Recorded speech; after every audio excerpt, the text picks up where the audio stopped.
stage 1, stage 2, and stage 3. I'm going to explain a little bit more through my own research and experience that kind of makes it about 5 stages. So you have stage 1, which is infestation. Infestation is when the spirits, through rapport, connection, you go to a graveyard, you buy something haunted from a vintage shop or an antique shop, or you come in contact with the wrong type of person, or you're just in the wrong state of mind and being, and you attract something, okay? So stage 1 is infestation. That is when the spirit comes into the home or attaches to you. Now, before we get to stage 2, which is oppression, you have something called manifestation. So this is something that I've discovered through my own work along the years. And manifestation is when that spirit is condensing enough energy through a person, it really gives the entity the ability to start feeding. And the whole point of this entity eliciting fear from an individual and feeding is so it can get its hooks in deeper. So once we go from manifestation, the hooks have gotten deeper now.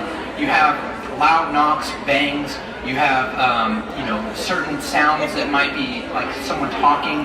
You might even hear the voice of a loved one that's no longer with you, or even hear your own name said, or hear your own voice. Different things can occur.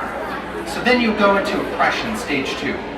Now with oppression, this is where we start having the internal hook that I talked about that's put in by the spirit, where it is now inside, behind enemy lines, as we say.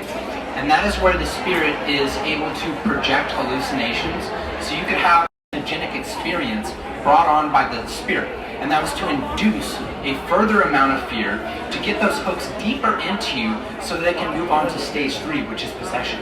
But before we get to stage 3, we need to understand the difference between internal and external oppression. External oppression is when people are being held down in a bed, they have scratches on them, there might be, I won't go into depth, but certain unpleasant experiences that might happen physically to somebody. It's going to stay to an external oppressive assault, which is going to be a lot of those attacking actions, which are external by nature. If it becomes internal oppression, that's when you're going to have these missing gaps of time, or where you might have these dreams where you feel like you are being attacked by something, and then when you wake up, we talk about sleep paralysis.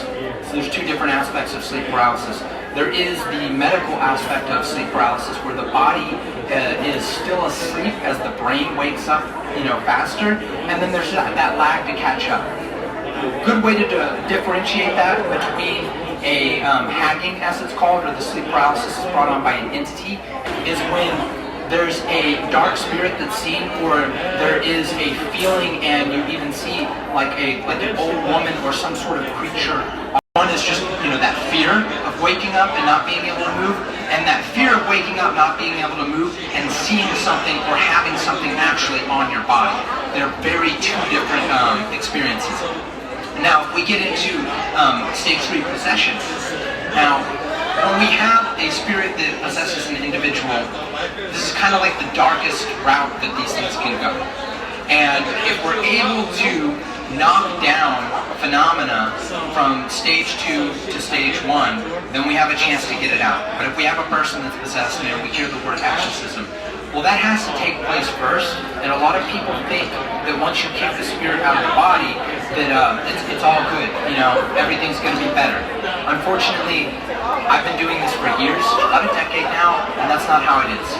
A lot of times, once you kick the spirit out of the body, you now have to take back the home front, because now you've kicked it into stage 2.